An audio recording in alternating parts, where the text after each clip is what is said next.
Hello, I'm Adam, the learning coach at abetterpianoteacher.com. Have you ever had a passage that really should have been doable, that you practiced again and again and again, and you just never got it right?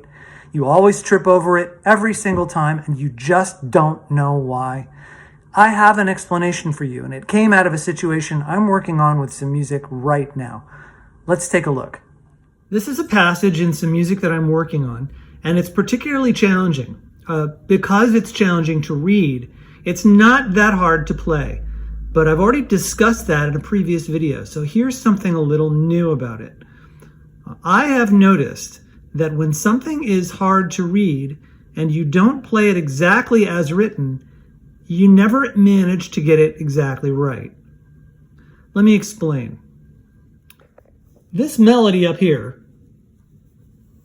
sounds like this.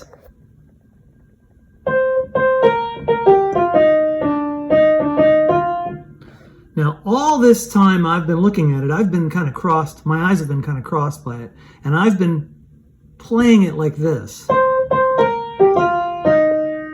Just because, I don't know, that's how I got it in my head. But that's not what I'm looking at. So the disconnect between what I'm seeing and what I'm hearing in my head creates a little glitch in my mind.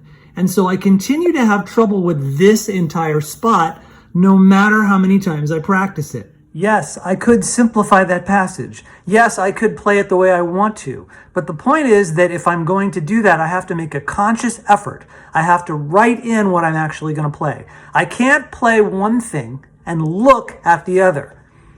You may find this happening in your own situation where you have a passage that's not particularly hard to play, but you keep messing it up. You mess it up and you mess it up and you mess it up. If I were you, the first thing I would check is, are you actually playing it correctly? Because if you're playing one tiny rhythm off or one tiny note off, your eyes may be seeing the actual thing to play. Remember that this is not music notation, it's movement notation. It cues the way you are to move with your body.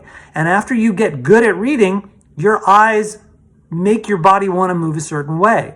And if your body wants to move a certain way, but your mind wants to move another certain way, it creates a problem, and you never play a passage correctly.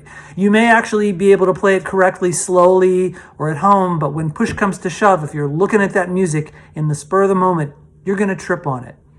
So I find this particularly fascinating, and when my students are having trouble with a passage and they just can't get it right, we always stop and we take a careful look at what's actually on the page. Are you playing what's really there?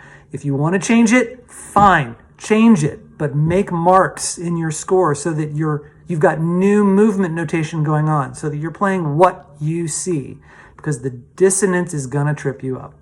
I hope this is interesting for you. If you'd like more examples of this, or if you're having this problem and want to work with me, go ahead and contact me. I'm Adam, and I'm always trying to be a better piano teacher.